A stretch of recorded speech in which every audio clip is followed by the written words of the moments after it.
Je vous demande de vous lever. Je vous demande de vous lever. On va procéder à la lecture de la parole de Dieu. C'est avec tout ce que nous avons chanté, je sais que dans le cœur de chacun de nous, il se prenait peut-être des décisions, je ne sais pas, mais en tout cas, il y avait un désir qui naissait à cause des paroles du chant. Et le désir qui doit naître continuellement dans nos vies, c'est un désir d'être approuvé de Dieu. Approuvé par Dieu, pas par les hommes. Être approuvé par Dieu. Voilà à quoi nous devons aspirer. Et c'est le titre du message de ce matin. Aspirer à être approuvé par Dieu. Il faut y aspirer. Ce n'est pas automatique. Il faut y travailler. Il faut s'impliquer, s'engager. Il faut faire quelque chose. Aspirer. On aspire à s'enrichir, on aspire à voyager, on aspire à avoir une belle maison, on aspire à avoir de nouvelles autos. Et je bénis le Seigneur pour de nouvelles autos que le Seigneur a données à cette église. Amen. Amen. Je vais en parler à la fin. Alléluia. Mais nous allons lire la parole de Dieu. C'est vraiment ce qu'il nous faut. Et c'est des exemples que la Bible nous donne pour que nous puissions voir les erreurs commises ou les bonnes choses qui ont été faites par d'autres personnes et que nous puissions aussi marcher selon donc dans la même direction. Nous lisons deux textes ce matin. Le premier est dans 1 Roi, le chapitre 2. On va lire à partir du verset 1er, on va lire 4 versets. Alors il est dit ceci: David approchait du moment de sa mort, et il donna ses ordres à Salomon, son fils, en disant: Je m'en vais par le chemin de toute la terre. Fortifie-toi et sois un homme.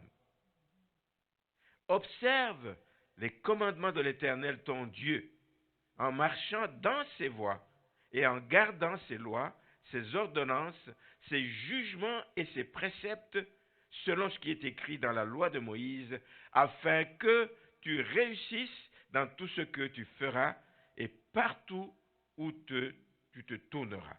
Et afin que l'Éternel accomplisse cette parole qu'il a prononcée sur moi, David.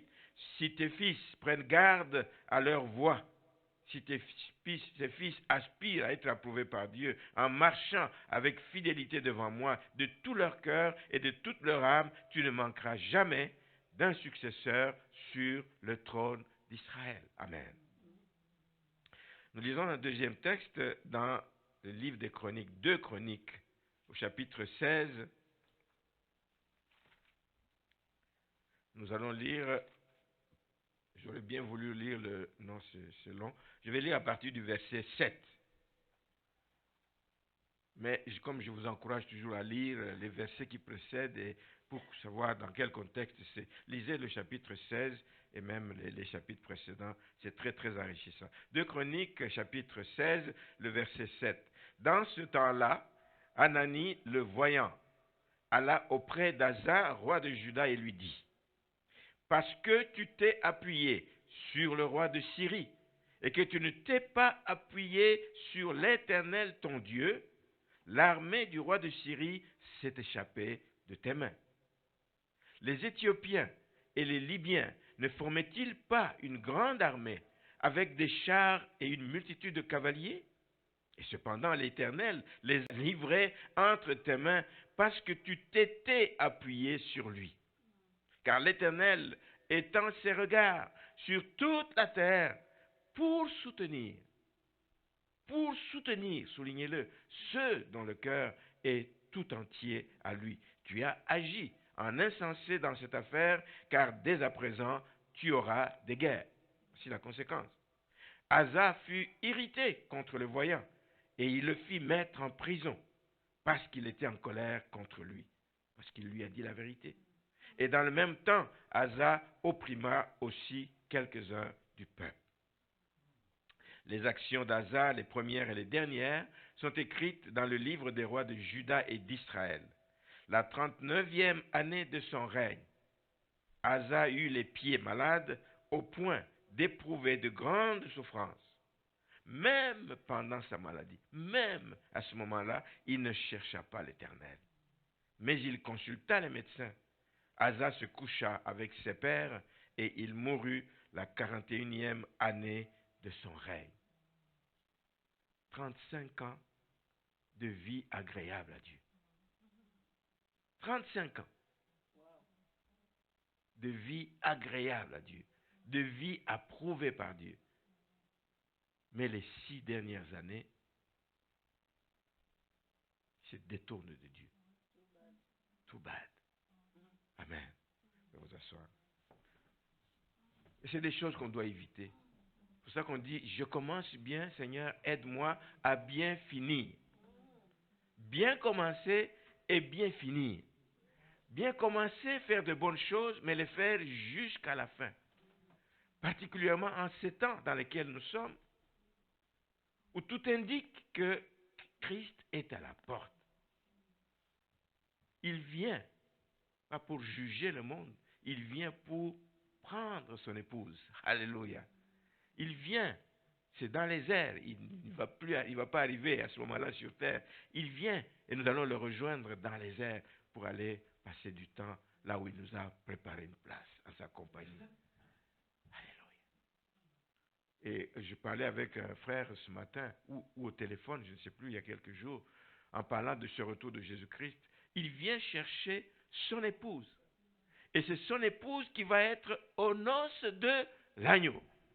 Nous allons être sur cette table plantureuse. Nous allons être sur cette table qui dresse. Nous allons être aux noces de l'agneau. Les autres qui viendront plus tard, qui vont être sauvés par le feu, qui vont passer par la tribulation et le reste, ne seront pas aux noces de l'agneau. Nous serons aux noces. Ne manquez pas ce moment. Amen. Alors pour ça, il faut aspirer à être approuvé par Dieu. Amen. Vous savez que dans l'Église, nous avons décidé de mettre un accent, de mettre notre attention en 2021 sur la nécessité de s'examiner. C'est cela. Si vous voulez aspirer à être approuvé par Dieu, vous devez vous examiner continuellement, chaque jour, chaque instant. Tu termines pas ta journée, tu dis bof. Non, pas de bof, non. Comment j'ai passé ma journée? Avant que je n'aille dormir, s'il vient cette nuit, s'il vient à l'instant, est-ce que je serai prêt? S'examiner chaque jour. Et nous devons nous assurer que nous marchons de la bonne manière, la manière à plaire à Dieu. Et c'est ça qui va nous pousser à faire de bons choix. Mais des choix qui ne sont pas toujours faciles, évidemment. Mais des choix qui peuvent être douloureux par moments. Mais c'est ça, si c'est ça le bon choix, je le ferai pareil. Parce que c'est ce qui me permettra d'aller à la rencontre de mon Sauveur. Faire de bons choix. Même s'ils sont douloureux, mais ils vont être utiles pour toucher le cœur de Dieu. Alors je vous souhaite de faire de bons choix continuellement. Parce que nous avons des choix à faire. Tu peux choisir, mon frère, ma soeur, tu peux choisir d'aimer. Aimer, ce n'est pas automatique. Tu peux choisir d'aimer. Tu peux choisir de pardonner ton prochain. La Bible le recommande. Tu peux faire ce choix. Fais ce choix. Pas seulement pour les membres de ta famille ou des proches ou des gens qui t'ont fait du bien, mais fais ce choix même pour des gens des gens qui t'applaudissent seulement. Mais fais-le, aime-les, pardonne même des gens qui t'ont fait du mal. Parce que la Bible nous dit, Jésus l'a dit, aimez vos ennemis, faites du bien à ceux qui vous haïssent. Vous avez ce choix, vous pouvez le faire. Et je vous encourage à faire ce choix. Tu peux choisir d'abandonner l'hypocrisie, car il n'y a rien de bon là-dedans. Il n'y a rien de caché devant Dieu. Il connaît toutes choses. Tout ce qui se trame au niveau du cœur des pensées, le Seigneur les connaît. Tu peux choisir, Seigneur, je refuse d'être hypocrite. Je refuse l'hypocrisie. Aide-moi à ne pas tomber dans ce piège de l'ennemi. On est hypocrite parce qu'on veut plaire aux yeux des gens, mais en réalité, dans son cœur, c'est d'autres choses qui se passent. Choisis de refuser l'hypocrisie. Tu peux choisir de refuser et d'arrêter de dire du mal d'autrui. C'est un exercice qui est difficile, je le sais. Mais tu peux faire ce choix. Seigneur, aide-moi chaque jour que quand j'ouvre ma bouche, qu'il sorte des paroles qui bénissent, mais pas des paroles qui maudissent. Faire le choix d'arrêter de dire du mal d'autrui. Tu peux choisir de compter sur le secours de Dieu. Il est disponible, mais choisis de compter sur ce secours plutôt que de compter sur tes propres capacités ou plutôt que de compter sur l'aide d'un homme bien placé. Choisis le secours de Dieu. C'est la meilleure chose. Parce que les capacités humaines sont limitées. Il y a quelqu'un sur qui tu comptes parce qu'il t'a fait du bien à un moment donné, il t'a sorti d'une mauvaise passe, mais tu vas continuer à fixer tes regards sur lui. Mais cette personne est limitée. Il y a des choses qu'elle ne peut pas faire. Mais quand tu mets ton secours, tu comptes, tu t'attends au secours d'en haut, il n'y a pas une situation qui soit difficile. Il faut compter sur le Seigneur parce que tu sais que lui peut faire infiniment au-delà de ce que tu penses, au-delà de ce que même tu demandes. Il peut faire infiniment au-delà de ça. Paul le dit aux Éphésiens. Frères et sœurs, il y a des choix qui sont capitaux dans la vie d'un enfant de Dieu. Il y a des choix qui vous font grandir. Mais il y a des choix qui vous perdent. Il y a des choix qui vous font reculer. Alors allez vers les choix qui vous font grandir. Allez vers des choix qui vous amènent, qui vous conduisent à la maturité. Parce que ce que Dieu cherche aujourd'hui, c'est des chrétiens matures. C'est des chrétiens matures. Voilà pourquoi il nous a laissé sa parole.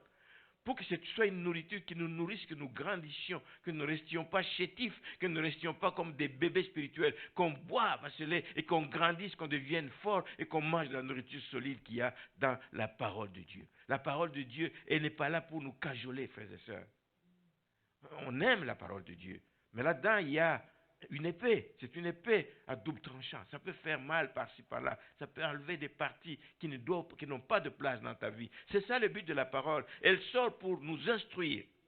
Elle sort pour nous donner des ordres. Elle sort pour nous corriger, afin que nous puissions quitter ce stade de bébé spirituel. Nous devons aimer la parole de Dieu. Nous devons aimer, nous ne devons pas choisir des parties de la Bible que nous aimons et pas d'autres. Ah, ici, il est très sévère ici, je n'aime pas. Déchire ça de ta Bible à ce moment-là. Et à ce moment-là, tu n'as plus la parole de Dieu au complet. Nous devons aimer la parole. Et le rôle des pasteurs, et le rôle des prédicateurs, et le rôle de tous ceux qui ont cette charge d'exhorter, c'est de vous aider, vous exhorter, vous pousser continuellement à vous surpasser jusqu'à ce que Christ soit formé en vous. C'est ça le but de tous ces messages. Parfois, mais il revient toujours sur les mêmes choses. Mais oui, parce que c'est important pour vous former jusqu'à ce que. Parce que ce n'est pas au premier coup, mais c'est jusqu'à ce que ça prend le temps que ça prend. Mais il faut qu'on répète, qu'on vous exhorte continuellement. Il faut que vous deveniez des hommes faits, des hommes matures, à la mesure de la stature parfaite de Christ, comme le dit l'apôtre Paul. C'est ça le but des exhortations. Je voudrais qu'on regarde maintenant dans nos deux textes, les deux textes que nous avons lus au début. Le premier dans 1 Roi au chapitre 2 qui nous parle de David et de son fils Salomon. Alors, David, comme un père, on va dire, responsable, il sent sa fin approcher. Il sent qu'il est sur ses derniers milles. Il sent qu'il n'en a plus pour longtemps.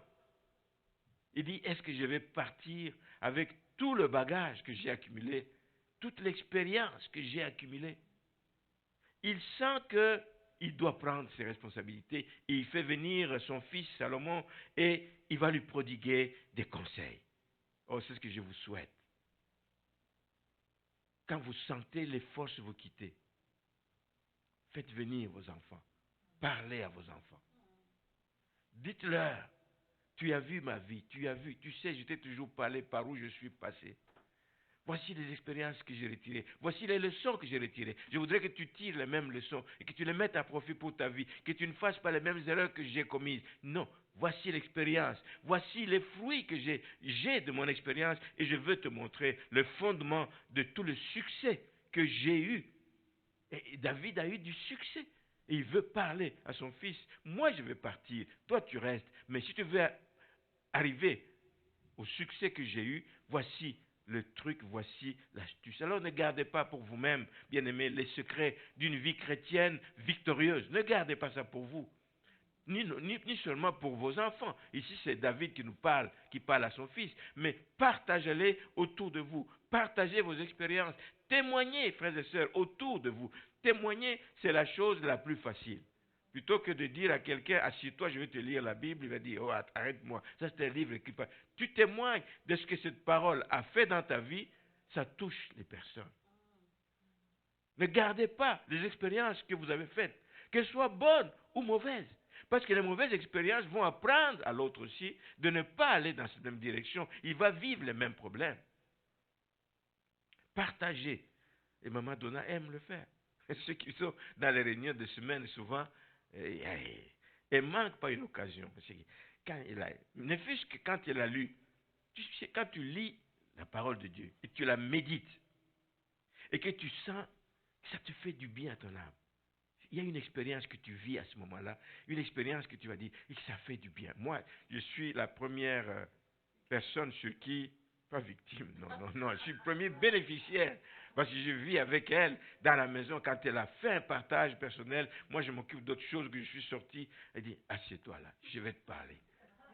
Je n'ai pas de choix que de m'asseoir. Amen. Je n'ai pas de choix. Et c'est de bonnes choses qu'elle me partage. Partagez les expériences que vous avez quand vous écoutez la parole de Dieu. Elle aime ça. Elle partage ça. Elle partage pas seulement à moi. Elle ne partage pas seulement à l'église. Elle partage à d'autres personnes. Au téléphone, je l'entends. Elle parle à quelqu'un en Afrique. Elle lui parle de ce qu'elle m'a dit le matin. Elle parle à quelqu'un ici au Canada. C'est cela que le Seigneur nous demande. Partageons ces expériences. Et qu'est-ce que David recommande essentiellement à son fils David? Je retiens une chose. Fortifie-toi et sois un homme. C'est vraiment la clé du message qu'il donne à son fils. Fortifie-toi. Parce que moi, je serai parti, tu vas prendre ma place, mais le chemin ne sera pas facile. Alors, fortifie-toi, parce que tu vas avoir des combats. Fortifie-toi parce que tu me voyais peut-être agir, faire des choses de l'homme, mais tu ne sais pas ce que je vivais, mais tu vas avoir des combats. Et c'est la seule place, fortifie-toi, c'est en allant vers le Seigneur. La seule place où tu peux continuellement te ressourcer, la seule place où tu peux continuellement puiser la force et l'énergie et la puissance, c'est auprès du Seigneur. Alléluia. Fortifie-toi. Attache-toi au Seigneur. L'Épître aux Hébreux nous dit ceci au chapitre 10, 36, que vous avez besoin de persévérance. Se fortifier, ce n'est pas l'affaire d'un jour. Fortifie-toi, c'est de manière persévérante. Vous avez besoin de persévérance afin qu'après avoir accompli la volonté de Dieu, vous obteniez ce qui vous a été promis, ce qui vous est promis. J'ai dit, j'ai prié et je m'attends à recevoir. Continuez à prier. Tant que vous n'avez pas reçu, continuez à prier afin que vous obteniez ce qui vous est promis. Et David reconnaît plus d'une fois dans ses psaumes. J'ai parcouru hier soir, j'ai fait une recherche là, dans les psaumes, là, voir où David parle de ce que Dieu représente pour lui, qu'il est ma haute retraite, qu'il est le rocher de ma force, qu'il est une tour forte. C'est plein dans les psaumes. Juste 3 exemples. Psaume 59, le verset 16, il dit « Et moi », et c'est même un chant que nous chantons, « je chanterai ta force ». Je sais qu'en toi, il y a la force. Je chanterai ta force. Dès le matin, je célébrerai ta bonté, car tu es pour moi une haute retraite, un refuge au jour de ma détresse. Ben, il faut le savoir pour ne pas aller chercher refuge ailleurs. Réfugié dans le Seigneur. Oh, ma force, c'est toi que je célébrerai, car Dieu, mon Dieu tout bon, est ma haute retraite. David le reconnaît. Va chercher la force auprès de celui qui peut te servir de refuge. Merci Seigneur. Psaume 62, le verset 6. Oui, mon âme, confie-toi en Dieu. Confie-toi en Dieu, car de lui vient mon espérance. Oui, c'est lui qui est mon rocher et mon salut. Le rocher sur lequel je m'abrite. Le rocher qui constitue ma force. Les damans savent qu'ils trouvent leur force dans le rocher. Quand le lion vient, rentre sous le rocher. Le lion peut venir, peut, pas aboyer comme rugir, peut rugir de toutes ses forces. Les damans les regardent à travers le truc, disent, je suis dans un rocher, je suis dans un abri sûr. Faites pareil. On trouve cet abri dans le rocher de ma force, mon refuge est en Dieu, en tout temps, peuple. Confiez-vous en lui, répandez vos cœurs en sa présence. Dieu est notre refuge. Et enfin, le psaume 61. Psaume 61, verset 4. Car tu es pour moi un refuge, une tour forte. Pas que qui bouge, qui tremble ou qui risque de tomber, une tour forte en face de l'ennemi. L'ennemi ne peut pas m'atteindre quand je suis dans cette tour forte. C'est idem pour nous aujourd'hui. Je ne sais pas sur quoi vous personnellement, sur qui vous comptez, mais je vous encourage, vous aussi comme David, comme je compte, de vous appuyer sur celui qui est toujours disponible lorsqu'on est dans la détresse. Appuyez-vous sur le Seigneur. Amen. Donc fortifie-toi et appuie-toi dans le Seigneur, cette tour forte. Mais il ajoute, sois un homme. Sois un homme. Être un homme, l'essentiel pour un homme, ce n'est pas d'être riche. Nous aspirons à être riches. C'est bon, c'est pas mauvais. Mais il dit, sois un homme, pas juste un homme riche parce qu'il sait, David sait que c'est le désir de s'enrichir qui a été probablement la cause, une des raisons pour lesquelles les Israélites ont fait alliance avec les Cananéens. Dieu leur dit, je vous envoie dans la terre promise.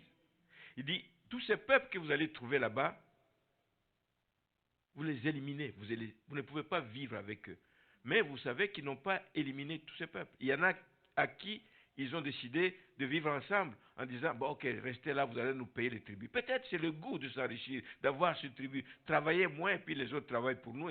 Ce goût-là de devenir riche les a amenés à aller à l'encontre de la volonté de Dieu. Souvent, on oublie qu'on s'enrichit, mais les richesses peuvent passer. Les richesses peuvent nous échapper entre les mains. On sait des gens qui se sont suicidés lors de la dernière crise mondiale au niveau de la bourse. Ils ont perdu des millions et des milliards au niveau de la bourse. Ils disent, je ne m'en remettrai jamais. Ils ont décidé de se suicider. Soit un homme, ce n'est pas seulement être riche, ce n'est pas seulement pour être influent, un homme influent dans la ville. Ah ben c'est un homme, tu sais, dans la ville on le connaît, son nom est connu. Oui, c'est vrai. C'est un danger parce que quelque part il y a l'orgueil qui te guette. L'orgueil, ah mais moi je suis connu. Quand je marche, là, tout le monde parle de moi, tout le monde me connaît. Quand je me lève, etc., tout le monde s'arrête, etc.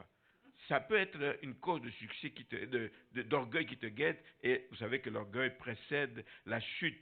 Mais aussi, on sait que la réputation d'un homme peut être vite salie. Ça peut être vite sali et tu vas te demander, est-ce que c'est les mêmes personnes, c'est dans la même ville que je me situe? Tous ceux qui s'arrêtaient pour te saluer ne veulent plus te voir. Là. Ils te voient venir, ils fouillent, ils changent de côté, ils changent de trottoir. Tu peux être vite rejeté. Donc ce n'est pas le but d'être influent. Mais ce n'est pas non plus d'être un homme qui a beaucoup de succès auprès des femmes. J'en parle parce que Salomon, ça a été une des causes de sa chute. Ça paraît bien, oui, il a beaucoup de succès, les femmes l'aiment, il est bien bâti. Mais ça peut finir par détruire ta vie. Ça peut finir par détruire ta famille. David précise donc sa pensée. Quand il dit « sois un homme », au verset 3, il le précise. Sois un homme, qu'est-ce qu'il veut dire par là? Ce n'est pas juste sois un homme masculin, non, mais sois un homme discipliné. Un homme qui sait discipliner sa vie. Un homme responsable. Un homme qui observe les commandements de Dieu. Sois un homme, observe les commandements de Dieu. Un homme qui marche dans la crainte de Dieu. Voici un homme. Celui qui marche dans la crainte de Dieu, c'est ça un homme. Un homme qui garde la parole de Dieu dans son cœur pour ne pas pécher contre Dieu. Vous savez que le péché nous guette. Il n'est jamais loin. Le péché nous guette à tout bout de champ. Mais alors quand tu gardes la parole, tu es un homme responsable, tu es un homme fait, etc. Tu gardes la parole pour ne pas pécher contre Dieu. Sois un homme qui soit enseignable. La parole, on l'entend, elle est belle. On a eu une bonne prédication tel jour. Ouais, j'ai suivi une telle prédication à tel endroit. C'est beau. C'est beau d'écouter la parole de Dieu, mais c'est mieux de la mettre en pratique. Sois un homme enseignable. Sois surtout un homme qui sait que un jour viendra où il rendra compte à Dieu. Et ce jour nous attend tous. Nous rendrons compte, bien-aimés. Nous rendrons compte des moindres petits gestes et faits. Nous rendrons compte de la manière dont nous avons géré notre temps et je vais en reparler tout à l'heure. Ce sont donc là les conditions de succès que David énonce à son fils Salomon. Il lui transmet comme un testament. Voici, si tu veux être un homme qui laissera des marques, un homme qui va faire prospérer le royaume, sois un homme responsable, un homme discipliné qui fait attention à ces éléments-là. Voici les conditions du succès qu'il énonce donc à Salomon pour que Salomon réussisse dans tout ce qu'il va entreprendre et partout où il va aller. Maintenant, quand on regarde la vie de Salomon, oui, tout n'est pas mauvais. Il y a des bonnes choses. Oui, il a construit, il a bâti un temple à la gloire de Dieu. Et Dieu s'en est réjoui. Une belle réalisation, une bonne chose de faite. Il a offert des sacrifices, des milliers de bétail, de béliers, etc. Il a offert en sacrifice. Et le Seigneur s'est réjoui de ce qu'il a fait. Oui, il a fait de bonnes choses.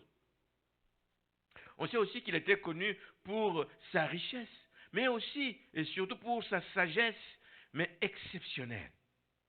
Une sagesse qui a fait courir des gens qui voulaient venir voir. C'était la sagesse venant de Dieu. C'était la sagesse qu'il a demandé. Quand Dieu a agréé tous les sacrifices qu'il a fait au moment de la dédicace du temple, Dieu lui a dit, demande-moi ce que tu veux, et je te le donnerai. Il a dit, donne-moi la sagesse pour pouvoir bien gérer ce peuple, pour le conduire à bon port. Peut-être que dans sa tête, il s'est dit, j'ai entendu ce que Dieu t'a dit, j'ai entendu ce que tu m'as partagé, mais je ne veux pas tomber dans les pièges. Dis, donne-moi la sagesse pour que je conduise ce peuple à bon port. Donne-moi la sagesse. C'est une sagesse qui est allée au-delà même des frontières de son royaume. Elle est allée jusqu'à la reine de Séba qui est venue, parce qu'il en a entendu parler, il est venu voir. Il est venu voir, etc. Mais. Tu peux avoir fait toutes les bonnes choses, les grandes choses que Dieu apprécie, mais il n'a pas observé tous les conseils de son père, mais il ne les a pas observés jusqu'au bout. Il les a observés jusqu'à un certain temps. Il y a des domaines de sa vie, nous le savons, on ne va pas entrer dans ces détails, qui ont été un échec. On ne peut pas se le cacher. Des domaines il y a eu peu de discipline dans sa vie et il s'est laissé entraîner par des femmes et il s'est laissé entraîner par de nombreuses concubines. Et ce qui est pire dans tout ça, c'est que c'était des femmes étrangères. Alors qu'ils savaient ce que Dieu leur avait demandé dans les livres de Deutéronome. Il leur avait demandé qu'ils ne pouvaient pas épouser ces femmes étrangères. Ils savaient que c'était contraire à la volonté de Dieu. Mais son cœur, à cause de ces femmes qui sont entrées dans sa vie, son cœur n'a pas tardé. Il s'est incliné à l'idolâtrie. Il a commencé à adorer les dieux étrangers, les dieux que ces femmes ont amenés dans sa vie et dans son royaume. Il a commencé à incliner son cœur vers l'idolâtrie. Il a commencé à faire des cultes à d'autres divinités. Je vous encourage à lire le 1 Roi au chapitre 11. On ne va pas le lire. Vous allez le voir. Et ça, c'était le début du déclin du roi Salomon. C'était vraiment le début de son déclin. On sait qu'en plus, il n'a pas pris suffisamment de temps occupé avec mille et une choses, des femmes à gauche, des femmes à droite, et puis les choses du royaume. Il n'a pas pris suffisamment de temps pour s'occuper de ses enfants. Il n'a pas pris de temps et leur enseigner les prescrits de la loi. Et il savait encore ce que le livre de Deutéronome leur dit. Au Deutéronome 6, il est dit, « Et ces commandements que je te donne aujourd'hui seront dans ton cœur. » D'abord, dans ton cœur à toi. Il n'a pas obéi à tous ces commandements. Ensuite, tu les inculqueras à tes enfants. Pour les inculquer aux enfants, il faut prendre le temps avec eux. On n'inculque pas une fois et puis ça reste. Il faut répéter, persévérer dans la répétition. Tu les inculqueras à tes enfants et tu en parleras quand tu seras dans ta maison, quand tu iras en voyage. C'est pour ça qu'il ne faut pas laisser votre Bible quand vous allez en voyage. Vous devez partager la parole là où vous êtes, avec vos enfants, etc. Tu les inculqueras quand tu iras en voyage, quand tu te coucheras et quand tu te lèveras. Il faut prendre ce temps. Et il le savait, mais il ne l'a pas fait. Alors la conséquence, c'est que ces enfants n'ont pas eu l'éducation qu'il fallait, puis ils ont créé des problèmes, ils ont entraîné le schisme, la séparation, la division du royaume entre le nord et le sud. Alors, si vous voulez aller loin avec le Seigneur, mon frère, ma soeur, aspirez à être approuvé par Dieu dans toutes vos voies. dans toutes vos voies. Pas juste dire, Seigneur va se réjouir de ce que j'ai fait. J'ai bâti la maison de Dieu, le reste, il va oublier. Non, dans toutes vos voies. Voyons un peu dans le deuxième texte de Chronique, lui nous parle d'un autre roi, le roi Asa. La Bible dit de bonnes choses concernant ce roi, le roi Asa, et je vous encourage à lire les chapitres 14 et le chapitre 15, qui vous mettent dans le contexte pour arriver à ce que nous avons lu au chapitre 16. Qu'est-ce qu'on nous dit dans ce chapitre? J'ai ramassé quelques éléments ici et là. Il dit, il fit ce qui est bien et droit aux yeux de l'Éternel. Pendant sa vie, pendant les premières années de sa vie, il fit ce qui est bien et droit aux yeux de l'Éternel. Il a donc bien démarré. Comme vous avez bien démarré, comme nous avons bien démarré. Mais il faut continuer et il faut aller jusqu'au bout. Mais il avait, pendant ces années, une totale confiance en Dieu. Comme je vous encourage toujours, ayez une totale confiance. Lui, il avait une totale confiance en son Dieu. Quand il parlait de Dieu, il ne parlait pas du Dieu des autres, il parlait de son Dieu, mon Dieu à moi. Il avait une totale confiance.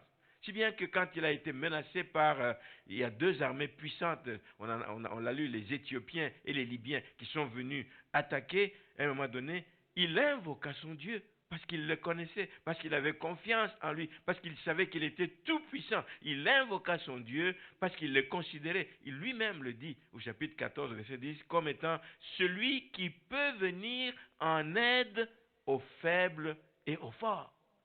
Même le fort a besoin de Dieu. Amen. Et il faut l'invoquer. Il l'a invoqué, il a eu la victoire sur les Éthiopiens et les Libyens. Et c'est ce qu'on lui reprochait. Il dit, mais est-ce que tu oublies ce que Dieu a fait pour que maintenant tu commences à trembler devant un autre roi qui te menace? C'est ça l'affaire. Il avait aussi de la considération. Il avait du respect envers les serviteurs de Dieu.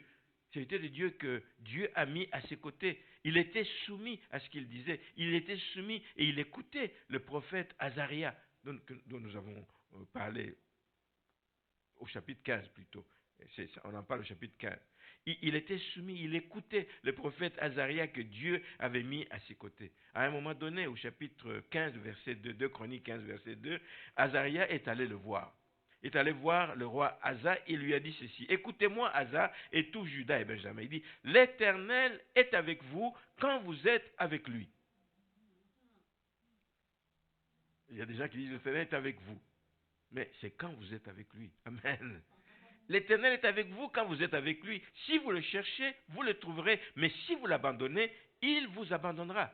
C'est très bien, vous avez commencé. Hein? Vous avez bien commencé, vous avez confiance en lui, vous avez fait ce qui est bien. Mais il faut persévérer, il faut aller jusqu'au bout. Et Asa a compris le message, parce qu'il respectait le serviteur de Dieu, c'était un prophète de Dieu. Asa a compris le message et Asa a pris la décision de supprimer la prostitution qui se faisait dans son royaume. Il a supprimé la prostitution. Qu'est-ce qu'il a encore fait? Il s'est engagé à la suite de ça. Parce que le message était adressé à Asa et à tout Benjamin et Juda, tout le peuple. Donc il s'est engagé aussi à faire disparaître l'idolâtrie qu'il y avait dans le pays. Lui ne faisait pas, mais le peuple le faisait. Comme roi, il s'est engagé à faire disparaître ces choses-là. Plus grave, plus remarquable, dans ce qu'il a fait, il a enlevé, il a retiré, il a enlevé à sa mère la dignité de reine. Sa mère était la reine. Hein? Et il lui a enlevé cette dignité de reine parce qu'elle a fait une idole à une divinité étrangère, à Astarté. Il dit, mais même toi, avec tout ce que tu sais, comment je crains l'Éternel, il a enlevé la dignité. Forte décision. Ça qui vous montre comment cet homme était, qui voulait plaire à Dieu, qui voulait que Dieu agrée ce qu'il fait. Malheureusement, comme on a dit, mais, pour la vie de Salomon, ici aussi, malheureusement, pour Asa, tout en faisant ces bonnes choses, il a toléré certains hauts lieux, des endroits où les gens allaient encore faire des cultes aux idoles, des hauts lieux, des lieux élevés où ils allaient offrir des sacrifices. Il a toléré des hauts lieux dans son royaume, même si lui-même n'y croyait pas, même si lui-même croyait uniquement à Dieu, mais tu tolères ça dans ton royaume, alors que tu t'étais engagé à faire disparaître toutes ces mauvaises choses, c'est mauvais. Et c'est une porte ouverte, c'est un manque de fermeté, c'est une porte ouverte au déclin. L'ennemi ne cherche pas des portes grandes ouvertes. L'ennemi cherche une petite ouverture. Et quand tu lui donnes un petit accès, il l'ouvre, il va défoncer, il va rentrer et il va faire des dégâts. C'était le début du déclin pour Asa. Ce déclin n'a pas manqué d'arriver évidemment dans la vie d'Asa, parce que nous l'avons dit, à la 36e année, à partir de là, imaginez-vous, pendant 35 ans, oh là là, 35 ans de bonnes choses, 35 ans de vie exemplaire, 35 ans de vie qui plaît à Dieu, 35 ans de vie qui honore Dieu, mais à la 36e année de son règne, les choses périclitent. C'est dommage. C'est dommage parce que ça n'a pas duré longtemps. À 41 ans, c'était fini. C'est dommage d'avoir bien commencé et de flancher, de laisser tomber tous les efforts que vous faisiez presque à la ligne d'arrivée. Il était quasiment à la fin pour être approuvé par Dieu. 35 ans qui vont être comme un gâchis. Donc, il gâche tout ce qu'il a fait pendant ce temps-là. Et comme il n'y a jamais un sans deux, vous savez, vous ouvrez une petite porte, il va y avoir une autre chose que l'ennemi va faire dans ta vie. Jamais un sans deux, il y a eu d'autres signes du déclin. Et c'est de ce dont on parle dans le texte. De 2 Chroniques 16 au verset 1er, on voit qu'un roi, le roi d'Israël, qui était donc le royaume du nord, lui c'était le sud avec Juda et Benjamin, mais le royaume du nord avec les 10 autres tribus, le roi Baïcha, donc, il a menacé de bloquer une route importante qui reliait les deux royaumes. Une route importante par laquelle passait le trafic entre le royaume du Nord et la ville de Jérusalem. Peut-être une route importante par laquelle ils s'approvisionnaient. Mais là, ils vont être asphyxiés. Ils se sentent menacés. Mais est-ce que Dieu est mort? Non. Est-ce que Dieu affaiblit? Non. Est-ce que Dieu ne peut plus agir dans ces circonstances? Oui. Mais là, il tremble. Il tremble, il a eu peur de cette menace et il oublie la vérité que Azaria lui a annoncée. Il dit, l'Éternel est avec vous quand vous êtes avec lui. L'Éternel est avec vous quand vous ne l'abandonnez pas. Si vous le cherchez, vous allez le trouver. Il aurait pu le chercher à ce moment-là, mais il trembla et il se précipita, sans consulter Dieu, il se précipita à signer une alliance avec ce roi Ben-Hadad, un autre roi de Syrie. Il signe une alliance pour chercher de l'aide et contrer celui du nord, Baïcha, qui veut lui barrer la route. Il dit, il faut qu'on arrête de faire des travaux qu'il fait là-bas, parce que sinon nous allons être asphyxiés. Et il signe une alliance avec un roi païen. Païen. Voilà un cœur qui n'est pas tout entier pour Dieu. Nous avons lu que Dieu parcourt toute la surface de la terre, il cherche et il veut soutenir ceux qui ont le cœur tout entier pour Dieu. Et lui, ce n'était plus un cœur qui était tout entier pour Dieu. Non seulement qu'il est allé chercher cette alliance, qu'est-ce qu'il a fait? De mal en pis, il lui a offert l'argent et l'or propres à lui, mais il est allé aussi prendre des choses consacrées, des choses qui constituent les trésors de la maison de Dieu. Il va prendre l'or et l'argent de la maison de Dieu pour donner à ce roi païen. Aucune crainte de Dieu. Aucune. La chute, elle est réelle, et là, il a vraiment glissé, et ça va aller en se précipitant. Qu'est-ce qu'il a encore fait?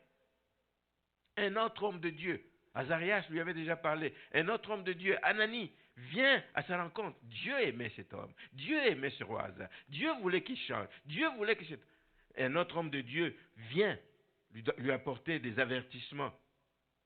Il lui parle des conséquences, il dit, tu as agi en insensé. Il aurait pu encore demander pardon à Dieu, parce que Dieu est un Dieu miséricordieux, compatissant, lent à la colère, riche en bonté. Il aurait pu encore demander pardon, mais l'autre dit, tu as agi en insensé, et au lieu de se dire, waouh, je réalise le mal que j'ai fait, il s'énerve, il se fâche contre l'homme de Dieu. Il s'énerve, et il refuse l'avertissement qu'on lui donne, et il est irrité, et qu'est-ce qu'il a fait? Mettez-le en prison. Je veux plus l'entendre. C'est grave. Quand on en arrive là, il n'y a plus rien à faire. Il n'y a plus rien à faire.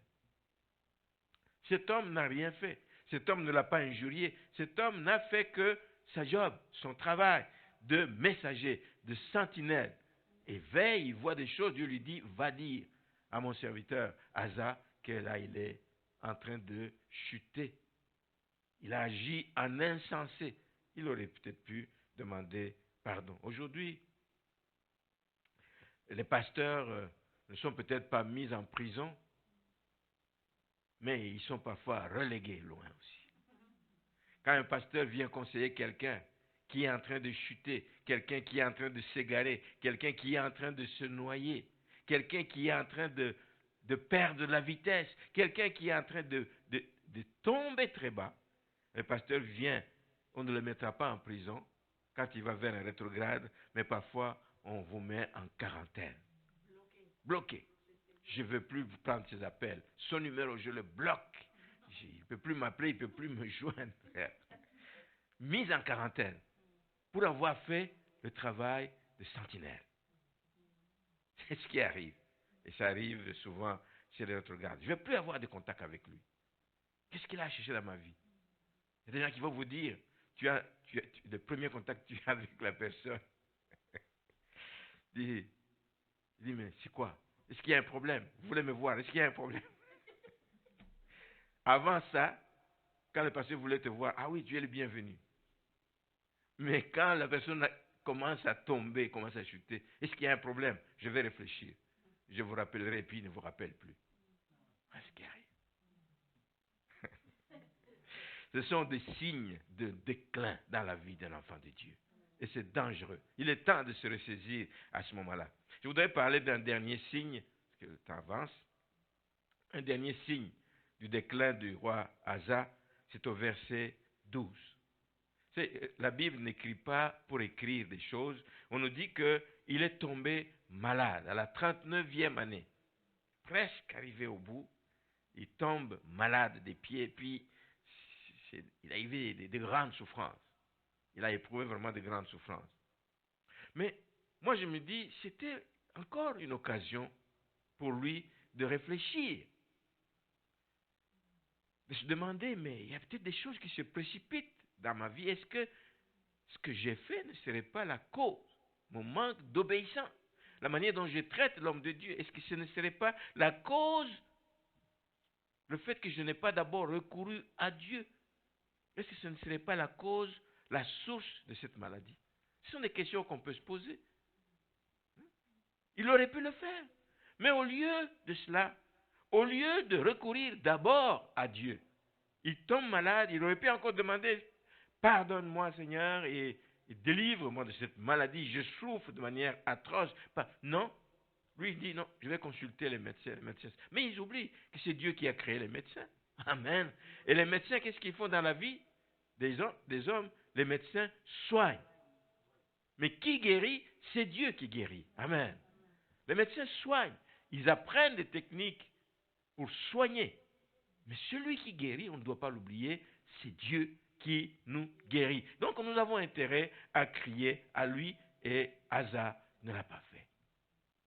Beaucoup de choses qui justifient une fin difficile, une fin qui n'est pas souhaitable. Et en terminant, frères et sœurs, alors à la lumière des erreurs de Salomon, à la lumière des erreurs du roi Asa, je voudrais que chacun de vous qui écoutez ce message, vous qui êtes présents, vous qui, les gens qui vont suivre ce message par la voie des ondes, etc., vous devez faire tous vos efforts.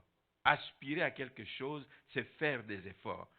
Faites tous vos efforts pour bien régner. Pendant que vous régnez, dans votre vie, vous régnez aussi.